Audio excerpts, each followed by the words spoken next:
Diamonds, Eramallur, Vadathala. SSC/ST നേതൃത്വത്തിൽ ഞാറയ്ക്കലിൽ പ്രതിഷേധ ജ്വാല November 22 സംഘടിപ്പിക്കും. ഞാറയ്ക്കൽ നികത്തിത്തറ ജോഷി മകൻ അഖിൽ ജോഷി എന്ന 31 വയസ്സ് പ്രായമുള്ള പട്ടികജാതിക്കാരനായ ചെറുപ്പക്കാരനെ ഈ കഴിഞ്ഞ നവംബർ 11 പുലർച്ചെ ചായ കുടിക്കാനായി സുഹൃത്ത് വിളിച്ചുകൊണ്ടു പോകുകയും ആശുപത്രി പടിയിൽ വെച്ച് 3 ഗുണ്ടകൾ ചേർന്ന് ആക്രമിക്കുകയും ചെയ്തു. ആക്രമണത്തിൽ അഖിൽ ജോഷിയുടെ താടിയിൽ തകരുകയും തലച്ചോറിന് സാരമായ പരിക്കുകളേൽക്കുകയും ചെയ്തിട്ടുണ്ട്. നിലവിൽ എറണാകുളത്ത് സ്വകാര്യ ആശുപത്രിയിൽ തീവ്രപരിചരണ വിഭാഗത്തിൽ ചികിത്സയിലാണ്. പ്രസ്തുത വിഷയത്തിൽ 2 പ്രതികളെ അറസ്റ്റ് ചെയ്ത ഞാറയ്ക്കൽ പോലീസ് ദുർബല വകുപ്പുകൾ ചുമത്തി ജാമ്യം നൽകി വിട്ടയക്കുകയായിരുന്നു. 1-ാം പ്രതിയെ ഇതുവരെ പിടികൂടിയിട്ടുമില്ല.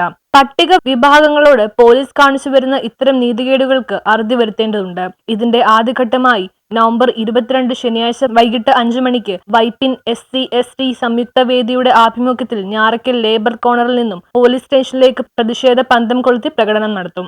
ജോഷിയുടെയും രേഖയുടെയും മകനായിട്ടുള്ള അഖിൽ ജോഷിയെ ഞാറയ്ക്കൽ ആശുപത്രിപ്പടി ജംഗ്ഷനിൽ ഉള്ള നൈറ്റ് ചായക്കടയുടെ മുമ്പിൽ വെച്ച് കാറിൽ വന്നിറങ്ങിയ 3 അംഗ സംഘം അതിക്രൂരമായി ആക്രമിച്ച് ഇന്നും ഓർമ്മശക്തി തിരിച്ചു കിട്ടാതെ കോമ സ്റ്റേജിൽ താടിയെല്ല് വരെ തകർന്ന് മൃതപ്രായനായി അമൃത ഇൻസ്റ്റിറ്റ്യൂട്ട് ഓഫ് മെഡിക്കൽ സയൻസസിൽ തീവ്ര പരിചരണ വിഭാഗത്തിൽ ബോധം പോലുമില്ലാതെ ചികിത്സയിൽ കഴിയുകയാണ് ആ യുവാവ്.